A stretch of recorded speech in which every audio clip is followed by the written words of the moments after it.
Hello అండి అందరికీ.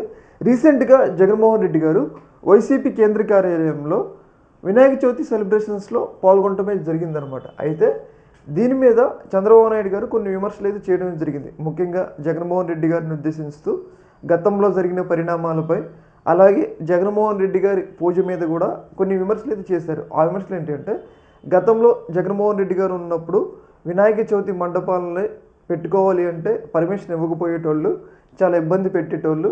కానీ ఇప్పుడు చంద్రబాబు నాయుడు గారు అంటే మా ప్రభుత్వం వచ్చిన తర్వాత మేము ఎలా కావాలంటే అలా పర్మిషన్స్ ఇస్తున్నాము, అలాగే ప్రతి ఒక్క మండపానికి, గణేష్ మండపానికి మేము ఫ్రీగా కరెంట్ ఇస్తున్నాము అని చెప్పేసి గతంలో జగన్మోహన్ రెడ్డి గారు అలా ఇవ్వలేదు అని చెప్పేసి కొన్ని విమర్శలు చేయడమే జరిగింది. అంటే పండగ రోజు కూడా ఇక్కడ జగన్మోహన్ రెడ్డి గారిని పేరు తలవంది మాత్రం చంద్రబాబు నాయుడు గారు మరవలేదని చెప్పేసి మనమైతే అర్థం చేసుకోవచ్చు. అలాగే ఇంకొక కీలకమైన విమర్శ, అందరికన్నా ముందు జగన్మోహన్ రెడ్డి గారు ఆయన పూజలో పాల్గొన్నారు. అయితే ఇలా పూజలో పాల్గొనటాన్ని కూడా చంద్రబాబు నాయుడు గారు తప్పుపట్టారు. అంటే జగన్మోహన్ రెడ్డి గారు పేరు తీసుకోపోయినా కానీ అన్నది మాత్రం జగన్మోహన్ రెడ్డి గారిని.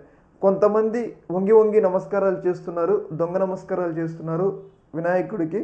వినాయకుడు వాళ్ళు ఎన్ని పూజలు చేసినా కానీ కరుణించడు అన్నట్లుగా జగన్మోహన్ రెడ్డి గారిని ఉద్దేశించి మాట్లాడటమే జరిగింది చంద్రబాబు నాయుడు గారు. అయితే దీని మీద వైసీపీ శ్రేణులు తీవ్రస్థాయిలో ఆగ్రహాన్ని వ్యక్తం చేస్తున్నారు. ఎందుకంటే ఇప్పుడు జగన్మోహన్ రెడ్డి గారు ఒకవేళ పూజలో పాల్గొనకపోతే, చూశారు కదా జగన్మోహన్ రెడ్డి గారికి హిందూ పండుగలు అంటే ఎంత చులకనో, కనీసం వినాయక చతుర్థి సెలబ్రేషన్స్లో కూడా పాల్గొనలేదు అని చెప్పేసి వీళ్ళే అంటారు. కానీ ఆఖరికి పాల్గొన్నా కానీ చూశారు కదా ఇలా దొంగ నమస్కారాలు పెడుతుండు అని చెప్పేసి మళ్ళీ చంద్రబాబు నాయుడు గారే అంటారు. ఇలా అయితే ఎలా అని చెప్పేసి వైసీపీ శ్రేణులు తీవ్రస్థాయిలో చంద్రబాబు నాయుడు గారి మాటల మీద ఆగ్రహాన్ని అయితే వ్యక్తమైతే చేస్తున్నారు. ఏదేమైనా కానీ చంద్రబాబు నాయుడు గారు కూడా కొంచెం హుందాగా నడుచుకోవాలి. ఇప్పుడు మామూలు రోజుల్లో 24x జగన్మోహన్ రెడ్డి గారి మీద విమర్శలు చేస్తూనే ఉంటారు. కనీసం పండగ రోజు కూడా జగన్మోహన్ రెడ్డి గారి పేరు తెలవకుండా ఉండలేరా అన్న ఒక విమర్శ అంటే వైసీపీ కార్యకర్తల నుంచి ఎలాగ వస్తుంది. సాధారణంగా బయట నుంచి చూసే వాళ్ళకి కూడా అరే బాబు పండగ రోజుల్లో కూడా ఏంది ఈ విమర్శలు, ఏంది కొంచెం ప్రశాంతంగా బతకొచ్చు కదా అనే ఒక ఫీలింగ్ అయితే ఉన్నదనమాట.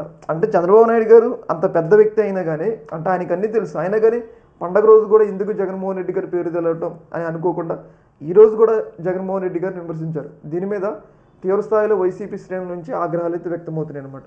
ఈ యొక్క అంశంలో మీ యొక్క అభిప్రాయాన్ని కింద కామెంట్లో తెలియజేయండి. ఓకే మరి, థ్యాంక్ యూ.